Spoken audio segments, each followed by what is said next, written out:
it will indeed take a lot of us to move together, and I want to show a way to do that that integrates the fabulous ideas we've just been looking at, because it is a complex system with many dimensions.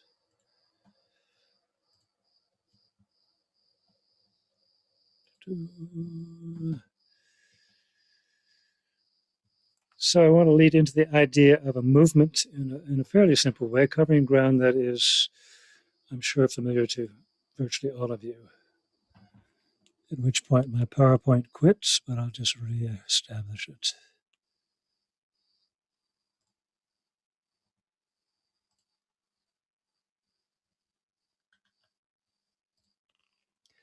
So lots of loud concern about climate change, and as we know, it's more than climate change. We're already talking about species loss in this conversation, freshwater issues, and so forth. Not to mention there's the ongoing threat of atomic war.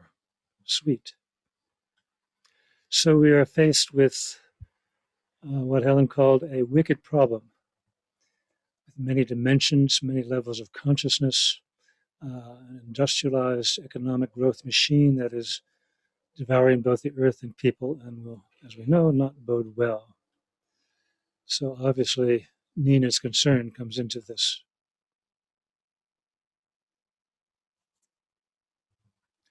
There are many groups, as Mick pointed out, just literally there are millions of groups working on pieces of the puzzle. And some people say, well, yeah, if I just do my thing, and we all do our thing, that's going to add up. I don't think so, because the big end of town, and Nick was looking at the politics, they drive the economic system and all the policies that are taking us over the cliff. So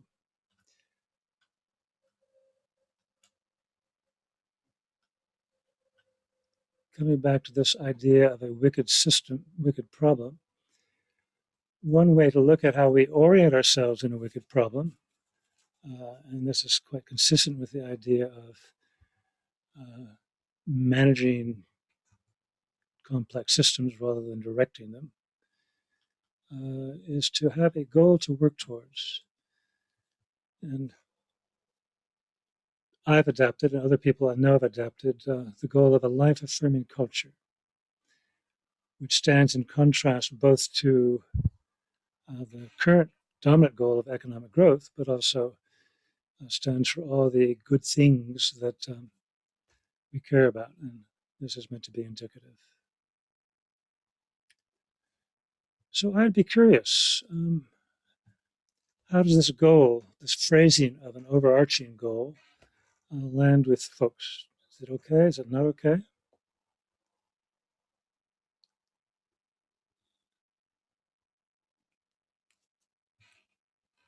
Okay, so the question then is, given such a big goal to transition the whole culture so that we actually become sustainable and healthy,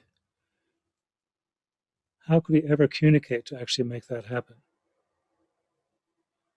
And I think there's something exciting,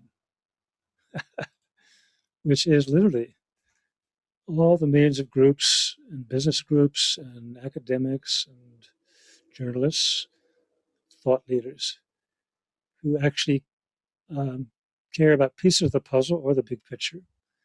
My idea is that members of such groups could become citizen educators, provided they had useful tools.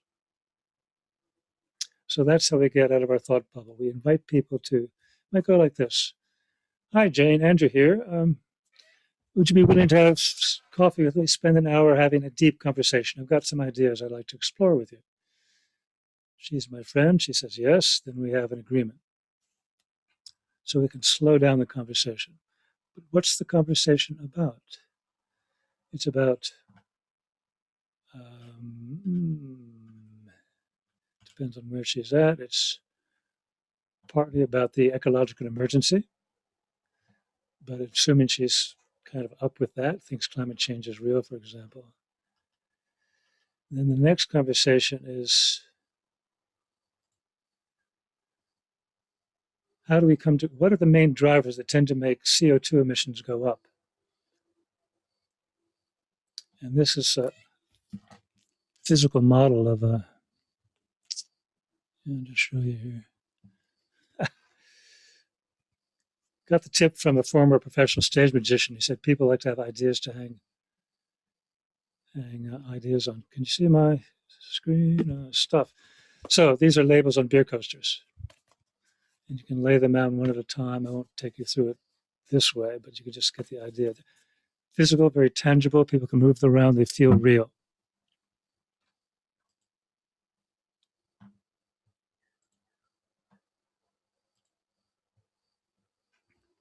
Let me show you how it works. So it starts by laying out these 4 circles and then pointing out the connection. The more stuff, the more CO2, and the more other kinds of environmental damage. So the question I ask is, what factors in the way our society operates tend to make the amount of CO2 emissions go up? People weigh something that's in the direction of advertising.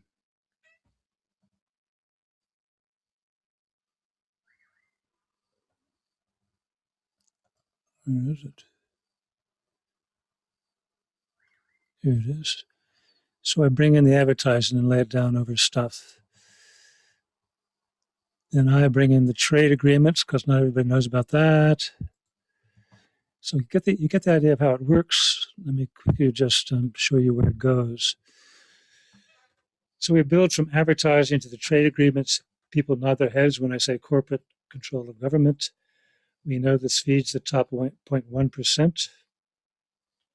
And being Nina, we know that it's driven by economic growth. It's also driven by population growth. And this whole thing is what a great thinker, Riane Eisler, called a domination control system, in contrast with a partnership respect system.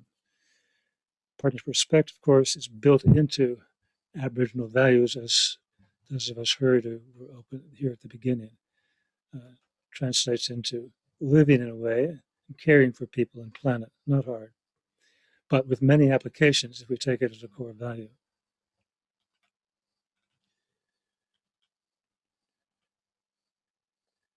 There are, psychological factors as well. We have a name for it, retail therapy, and this is driven by some kind of emotional disturbance, whether that's childhood trauma, all too common, economic stress, class conditioning. And one form of source of psychological condition is being born into very wealthy families, not necessarily a good fate.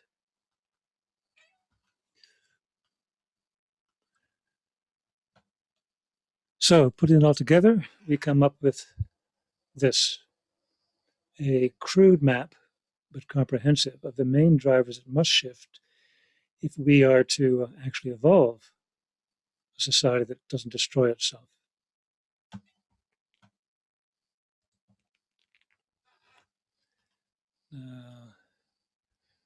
There's a lot of emphasis on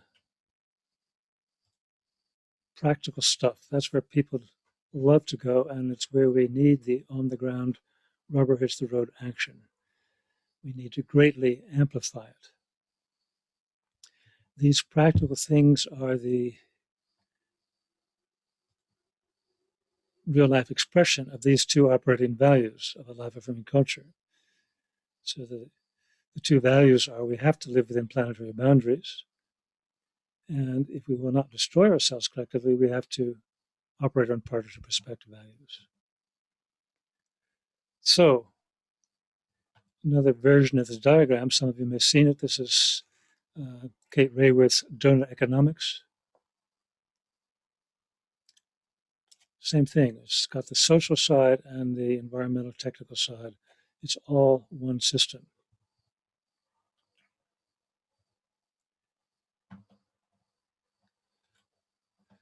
So what I've done is set up an organization. It's not an organization. It's called Inspiring Transition. And it's not an organization because there's no central group that directs what people do. Rather, it's a support platform for citizen educators and evolutionary catalysts. The idea is that rather than trying to form a big complex group with all the administration, dues, the whole bit, those of us who care can simply align toward the shared direction of evolving a life-affirming culture and communicating to seed that idea into our networks in whatever way we can. And the website, inspiringtransition.net, has a kitchen table conversation tool, of which I introduced you to the main ones, and the other resources. So we have the basis for a movement. And hey, let's have a little chat about it.